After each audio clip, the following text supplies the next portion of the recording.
Character ఏంటి ఇదేంటి అని చూసేవాళ్ళు. రామారావు ఎంత గ్రేట్ అమ్మా, రక్త సంబంధం లాంటి టైటిల్స్లో ఆయన సినిమా చేశాడు. నిరుపేద, రాజు పేద, ఇట్లాంటి కథల్లో సినిమాలు టైటిల్స్గా పెట్టి సినిమాలు చేశారు. వాళ్ళ మీద వాళ్ళకి నమ్మకం ఆ రోజుల్లో హీరోలు. వాళ్ళ హీరోలు నా హీరో ఏం చెప్తే అది నేను వినాలి, నా హీరో నా డైరెక్టరు ఏం చెప్తే అది నేను ఏసీ రూమ్లో కూర్చొని సినిమా తీయాలి. నేను సెట్లోకి వెళ్ళకూడదు, రామానాయుడు గారిలాగా ట్రాలీ తోయకూడదు, క్రేన్ ఎత్తకూడదు. అటువంటి పరిస్థితిలో వాళ్ళ నిర్మాణ రంగం ఉంది. ప్రొడ్యూసర్ అంటే కేవలం ప్రొడ్యూసర్ డబ్బు పెడితే చాలు, మీ మేనేజర్కి సూట్ కేసు ఇచ్చి పంపండి, మేము సినిమా తీసి ఫస్ట్ కాపీ చూపిస్తాం. అంటే సార్ ఇక్కడ ఒక చిన్నది ఏంటంటే 24 క్రాఫ్ట్స్ అనేది చూసుకోవడానికి, లేకుంటే అది వాటి మీద పట్టు అనేది, ఎక్కడ ఎవరెవరు సూట్ అవుతారు, దేనికి ఏది బాగా పండాలి, ఇవన్నీ చూసుకునేది ఒక కెప్టెన్ లాంటి డైరెక్టర్ కదా, డైరెక్టర్కి వదిలేస్తే అయిపోతుంది. అలా ఇప్పుడు నేను చేసే రోజుల్లో నేనే కాదమ్మా, నా ముందు తరం కానీ నా బ్యాచ్లో ప్రొడ్యూసర్లు కానీ ముందు సబ్జెక్ట్ ఫైనలైజ్ చేసుకునేవాళ్ళం, దాని తగ్గట్టు డైరెక్టరు, దానికి తగ్గట్టు క్యాస్టింగ్, సినిమా తీసేవాళ్ళం. అప్పుడు నేను సగం పెడితే నా డిస్ట్రిబ్యూటర్లు సగం పెట్టేవాళ్ళు. డిస్ట్రిబ్యూటర్లు అండర్ ప్రొడక్షన్లోనే కమిట్ అయ్యేవాళ్ళు, అడ్వాన్స్ ఇచ్చేవాళ్ళు. వాళ్ళకి షెడ్యూల్కి రష్ చేసి చూపించేవాళ్ళం. మేము మీరు ఇచ్చిన డబ్బుతో మేము ఈ సినిమా తీసాం, ఇంత లెంత్ వచ్చింది, ఇదిగో సినిమా అని డిస్ట్రిబ్యూటర్లకి రష్ చేసి చూపించేవాళ్ళం అమ్మ. అది పాత తరం నుంచే నవైగా ఫిలిమ్స్, అన్నపూర్ణ ఫిలిమ్స్, లక్ష్మీ చిత్ర ఇవన్నీ ఉన్నప్పుడే రామానాయుడు గారు కూడా డిస్ట్రిబ్యూటర్కి సినిమా వేసి చూపించిన రోజులు ఉన్నాయి. రష్ ఫస్ట్ కాపీ కూడా కాదు, షెడ్యూల్ వైజ్ రష్ చూపించి తర్వాత ఇన్ని రోజులు షూటింగ్ ఉంటుంది, మాకు ఇంత పెట్టుబడి అవసరం, డైరెక్టర్ ప్రొడ్యూసర్ కూర్చొని బడ్జెట్ వేసుకుని దాని తగ్గట్టు నేను ఇంత పెడతాను, మీరు ఇంత పెట్టండి అని డిస్ట్రిబ్యూటర్ పెట్టిన డబ్బు ఇంకెక్కడ వేస్ట్ పోవట్లేదు అని వాళ్ళకి నమ్మకం క్రియేట్ చేయటం. డిస్ట్రిబ్యూటర్కి ఇప్పుడు వాళ్ళు ఇచ్చిన డబ్బు నేను తీసుకుని ఏదో చార్మినార్ కొనుక్కున్నాను అనుకోకూడదుగా. అట్లా ఆ నమ్మకం క్రియేట్ చేయడానికి మరి వచ్చింది నా ముందు తరం. నేను పెట్టిన రూల్ ఏం కాదు అది, నేను అంతకుముందు ఉన్న రూలే నేను ఫాలో అయ్యా. షెడ్యూల్కి రష్ చూపించేవాళ్ళం. సినిమా అంతా అయిపోయినాక 8 లెంత్ ఎంత లెంత్ వచ్చిందో before re recording Raj Koti, ఎడిటర్సు, director, మేము, హీరో అందరం కూర్చొని రష్ చూసేవాళ్ళం. ఫుల్ డబుల్ పాజిటివ్ చూసేవాళ్ళం. సినిమా చూసి ఏమన్నా యాడ్ చేయాలా, రీషూట్ చేయాలా, లేకపోతే ఏదైనా ట్రిమ్ చేయాలా, ఆ స్టేజ్లోనే ట్రిమ్మింగ్ అయిపోయేది. అయిన తర్వాత రీ రికార్డింగ్కి వెళ్ళేవాళ్ళం. ఆ తర్వాత ఎఫెక్ట్స్ ఫస్ట్ కాపీ. వాడు అసలు డైరెక్టర్ ఏం చేస్తున్నాడో, ఏం తీస్తున్నాడో, ఎక్కడ తీస్తున్నాడో, ఆ సినిమా ప్రొడక్షన్ ఎగ్జిక్యూటివ్ ఈపీ అంటారు ఇప్పుడు కొత్తగా. ప్రొడ్యూసర్ అయినా పెద్ద వీపీ, ఆయన ఒక ఈపీ, ఆయన పెట్టి సినిమా తీయాలి. ఇప్పుడు ఆ సినిమా ఎంత ఖర్చు అయిందో తెలియదు, నా సినిమా మీకు ఎంత బడ్జెట్లో తీస్తారనేది బడ్జెట్ అడగకూడదు డైరెక్టర్ని, కొంతమంది పెద్ద డైరెక్టర్ని. ఆయనకి కార్పొరేట్ పర్మిషన్ ఇవ్వాలి. ఆయన ఏం తీసిస్తాడో అది మన అదృష్టం, మహాప్రసాదం. ఒక కథ ఉందా లేదా, ఏం కథ తీస్తున్నాడు లేదు. ఒక డైరెక్టర్ వెళ్ళి ఒక హీరోకి కథ చెప్తాడమ్మా, హీరో ఓకే అంటాడు, వాళ్ళిద్దరూ కలిసి ప్రొడ్యూసర్ని పిక్ చేస్తున్నారు. ఇప్పుడు ప్రొడ్యూసర్ వెళ్ళి హీరోకి లేకపోతే డైరెక్టర్కి అది పోయింది. మా కథ ఇక్కడ రివర్స్ టెండరింగ్. రివర్స్ టెండరింగ్లో డైరెక్టర్ వెళ్ళి హీరోకి కథ చెప్తే హీరో ప్రొడ్యూసర్ని పికప్ చేస్తాడు. నేను పలానా కథ విన్నాను, బాగుంది, మీరు వినండి, నచ్చితే మీరు చేయండి. కెపాసిటీ ఎవరికి ఉంది, ఆ ప్రొడ్యూసర్కి కెపాసిటీ ఉందా లేదా, ఎవరైతే సూటబుల్ ఆయన పికప్ చేస్తారు. ఇప్పుడు మళ్ళా ఆయన అన్ని రకాలుగా ఆలోచించి, ఇప్పుడు నా రోజుల నుంచి ఉన్నాయి, పలానా ప్రొడ్యూసర్ మనం డేట్లు ఇచ్చామంటే ఆ సినిమా కరెక్ట్గా అది తీయగలరా లేదా, సరిగ్గా మార్కెటింగ్ చేయగలరా లేదా అనేది డౌట్ ఉండటంలో తప్పులేదు. అది ఎవరి కెరీర్ వాళ్ళు చూసుకునే రోజుల్లో. కానీ వాళ్ళు పిక్ చేయటమే ముందు ప్రొడ్యూసర్ని, పలానా ప్రొడ్యూసరు ఆహా పర్వాలా, ఈయనకి ఒక 5 కోట్లు 10 కోట్లు లాస్ వచ్చినా తట్టుకోగలడు అటువంటి వాళ్ళని పెడుతున్నారు. ఇప్పుడు సోకాళ్ళు ఇప్పుడు పలానా అని చెప్పకూడదమ్మా, వాళ్ళు డైరెక్టర్లు సినిమాలు తీస్తున్నారంటే. ఇప్పుడు శంకర్ ఫర్ ఎగ్జాంపుల్ నేను చెప్తున్నా, నిన్న రిలీజ్ అయింది ఇండియన్. ఆ రిపోర్ట్ ఏంటో నాకు తెలుసు. నేను సౌత్ ఇండియన్ ఫిలిం ఛాంబర్లో ప్రెసిడెంట్గా ఉన్నప్పుడు లైకా ప్రొడక్షన్స్ వాళ్ళు ఆ శంకర్ మీద కంప్లైంట్ పెట్టారు. ఇది ఒక బడ్జెట్ మాకు రిటర్న్గా అగ్రిమెంట్ ఇచ్చి అనుకున్న బడ్జెట్ ఖర్చు అయిపోయింది, సినిమా 70% కూడా అవ్వలేదు, ఇంకా కంప్లీట్ చేయాలంటే నాకు కార్పొరేట్ పర్మిషన్ ఇస్తే కానీ నెక్స్ట్ షూటింగ్ ప్లాన్ చేయను అని కండిషన్ పెడితే ఆ ప్రొడ్యూసర్ లండన్ సుభాస్కర్ నాకు ఫోన్ చేసి ఇట్లా ఉంది ఏం చేయాలంటే మరి ఏం చేయమంటారన్న. మేము కంప్లైంట్ పంపిస్తాం, మీరు టేకప్ చేయండి అన్నారు. చేశాను, వాళ్ళని పిలిపించాం, మాట్లాడాం. తర్వాత వాళ్ళు మళ్ళీ డైరెక్టర్తో గొడవ ఎందుకులే అని కాంప్రమైజ్ అయ్యి ఏదో ఒక బడ్జెట్ అనుకుని కంప్లీట్ చేసి ఆ అనుకున్న బడ్జెట్లో కూడా అవలా. తర్వాత 236 కోట్లు అగ్రిమెంటు, 230 తర్వాత ఇంకొక 150 కోట్లు ఎక్స్ట్రా ఇచ్చేదట్టు ఆ సినిమా కంప్లీట్ చేయడానికి. అది కూడా అయిన తర్వాత ఇప్పుడు 600 దాకా అయిందని అంటున్నారు. అది అంతవరకు నిజం, ఆ పెట్టిన నిర్మాతకు తెలియాలి, తీసిన దర్శకుడికి తెలియాలి. అలాంటి సినిమా 6 ఏళ్ళు పట్టిందమ్మా. 6 సంవత్సరాలు సినిమా మొదలుపెట్టిన కాడి నుంచి లైకా ప్రొడక్షన్స్ కాబట్టి వాళ్ళు ఏదో లండన్ నుంచి డబ్బులు పంపిస్తున్నారు, ఇక్కడ ఎవరో ఎగ్జిక్యూటివ్ ప్రొడ్యూసర్లు సినిమా తీస్తున్నారు, శంకర్ ఇష్టం వచ్చినట్టు తీస్తున్నాడు. తీస్తూ ఉంటే కంప్లీట్ మధ్యలో పాండమిక్ వచ్చింది. అఫ్కోర్స్ ఒక 2 ఇయర్స్ పోయింది. ఆ టైంలోనే ఈ కంప్లైంట్ ఇదంతా వచ్చింది. తర్వాత అప్పటికి ఆ పాండమిక్లో ఆ సినిమాలో యాక్ట్ చేసిన 5 ఆర్టిస్టులు చనిపోయారు, ఇంక్లూడింగ్ వివేక్. మెయిన్ క్యారెక్టర్ వేసే వివేక్తో సహా చనిపోయారు, 5 చనిపోయారు పాండమిక్లో. అది మార్చి ఇది మార్చి కథ మార్చి మళ్ళీ ఎట్టాగొట్ట కంప్లీట్ చేసి బయట. నేను ఆ రోజున వాళ్ళకి లైకా ప్రొడక్షన్స్కి ఒకే ఒక సలహా చెప్పా, ఇప్పుడు వరకు మీరు 236 కోట్లు పెట్టామన్నారు, ఇది పోయింది అనుకోండి, మీరు ఫర్దర్గా పెట్టే ప్రతి రూపాయి లాసే వస్తుంది, జాగ్రత్త అన్న. నేను అంత వారం చేశాను, వాళ్ళని కావాలంటే అడగండి.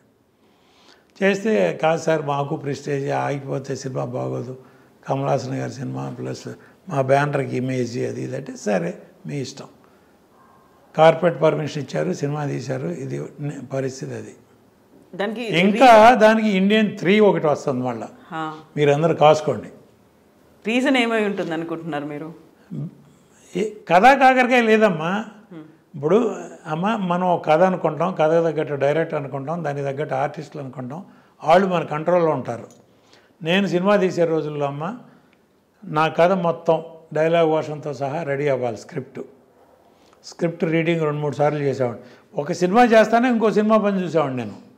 స్క్రిప్ట్ రీడింగ్ చూసుకుని లెంత్ చూసుకుని దీనికి కాస్ట్యూమ్స్, క్యారెక్టర్లు, ఆర్టిస్టులు ఎవరు, దానికి ఆర్టిస్టులకు కావాల్సిన కాస్ట్యూమ్స్ అసిస్టెంట్ డైరెక్టర్ని అడిగి ఎన్ని చేంజెస్ వస్తాయి, ఎంత కాస్ట్యూమ్స్ కావాలి, ఏం కావాలి, ఫుల్ పిక్చర్కి సరిపడే కాస్ట్యూమ్స్ రెడీగా ఉన్నాయి, ఫుల్ పిక్చర్కి సరిపడే ప్రాప్స్ రెడీగా ఉన్నాయి, అన్నీ రెడీ చేసి వాళ్ళ పొరపాటున ఒక ఆర్టిస్ట్ రాలేదు ఏదో హెల్త్ ఇష్యూలో, ఆల్టర్నేటివ్ నా షూటింగ్ ఆగేది కాదమ్మా. ఆల్టర్నేటివ్ ఏంటి, పలానా పని ఇదే ఆర్టిస్టులతో వేరే సీను, దానికి తగ్గట్టు కాస్ట్యూమ్ లేవు, ప్రాప్స్ లేవు అని అనకుండా మొత్తం రెడీగా పెట్టేవాడిని. అన్నీ ప్రీ ప్లాన్డ్గా పెడితే 32 నుంచి 35 రోజులమ్మా నేను పర్ సినిమా, అంతకంటే ఎక్కువ షూటింగ్లు చేయలే. దానవీర సూరకర్ణ ఎన్టీ రామారావు గారు 3 వేషాలు, ఒకే ఫ్రేమ్లో 3 రామారావు గారు కనబడతారు. 3 వేషాలు, ఆయన డైరెక్టరు, ఆయనే ప్రొడ్యూసరు, అన్ని బాధ్యతలతో 45 రోజుల్లో ఆ సినిమా కంప్లీట్ చేశారు. With so much in camera work, graphics లేవు ఆ రోజుల్లో. మిచెల్ కెమెరాలో 3 రామారావు గారు ఫ్రేమ్లో ఒకేసారి కనపడేవాళ్ళు.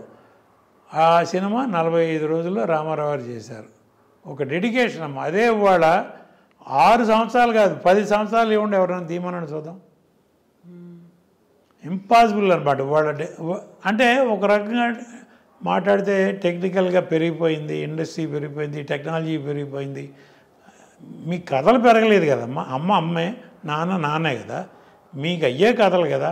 ఎట్టా చెప్తారో ద వే ఆఫ్ టెల్లింగ్.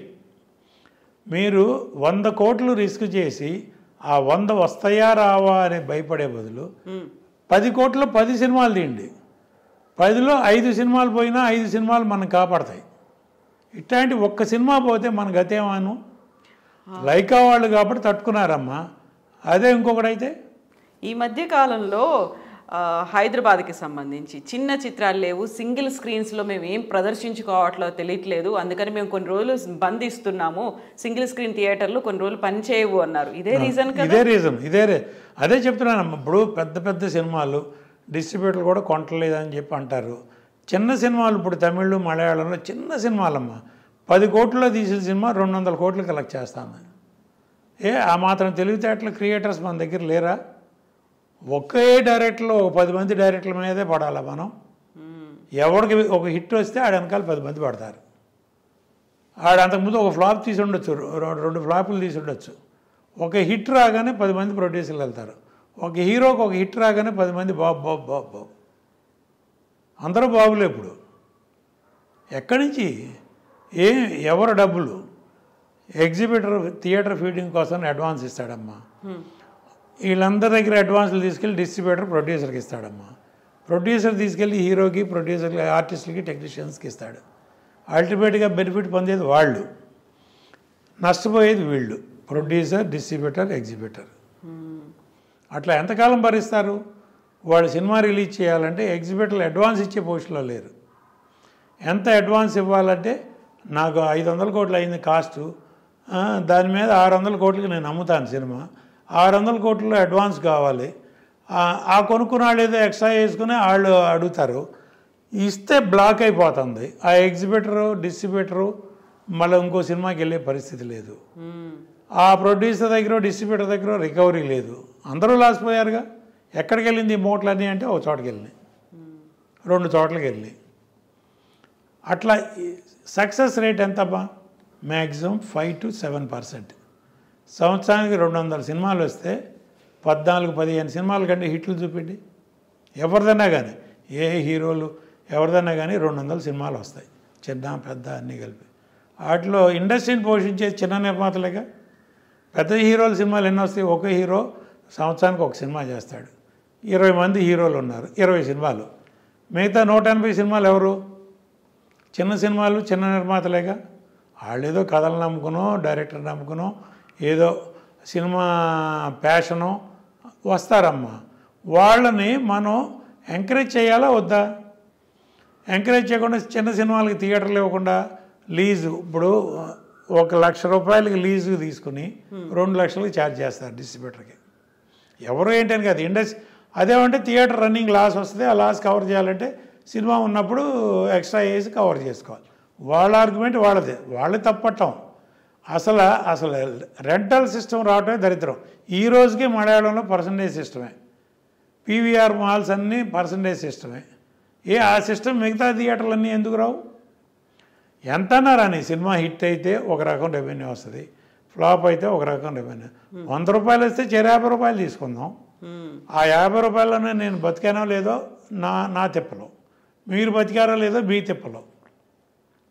అసలు ఆ 100 రూపాయలు నేనే రెంట్ లాగా తీసుకుంటాను, మీకు 100 రూపాయలు, మీకు 10 పైసలు కూడా ఇవ్వరంటే అక్కడే కదా డిస్ట్రిబ్యూటర్లు, ప్రొడ్యూసర్లు దెబ్బతినేది.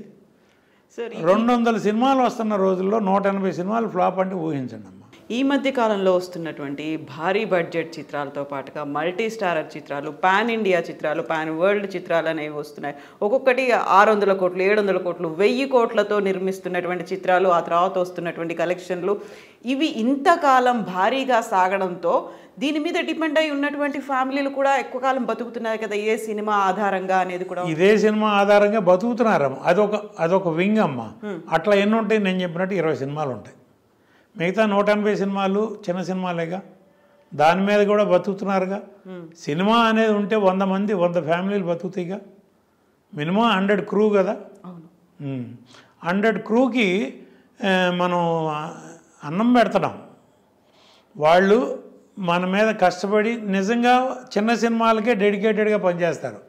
పెద్ద హీరోలు, పెద్ద టెక్నీషియన్స్, పెద్ద ఆర్టిస్టులు, వాళ్ళకి ఒక టైమింగ్ లేదు, ఒక పాడు లేదు, ఒక ఇది లేదు, ఏమి లేదు.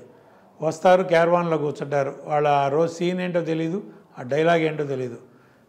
అసిస్టెంట్ డైరెక్టర్ వెళ్ళి క్యారవాన్లోకి వెళ్ళి బాబు షార్ట్ రెడీ అంటే అప్పుడు వస్తారు, అప్పుడు డైలాగ్స్ వస్తారు, అది చేస్తారు. అప్పుడు మళ్ళీ 1 అరగంట అక్కడ. అంతకుముందు రోజుకి 6 సీన్లు తీసేవాళ్ళం అమ్మ. నేను రామానాయుడు గారిని చూసి నేర్చుకున్నా. 6 సీన్లు తీసేవాళ్ళం, వాళ్ళు 6 షార్ట్లు ఇస్తున్నావా?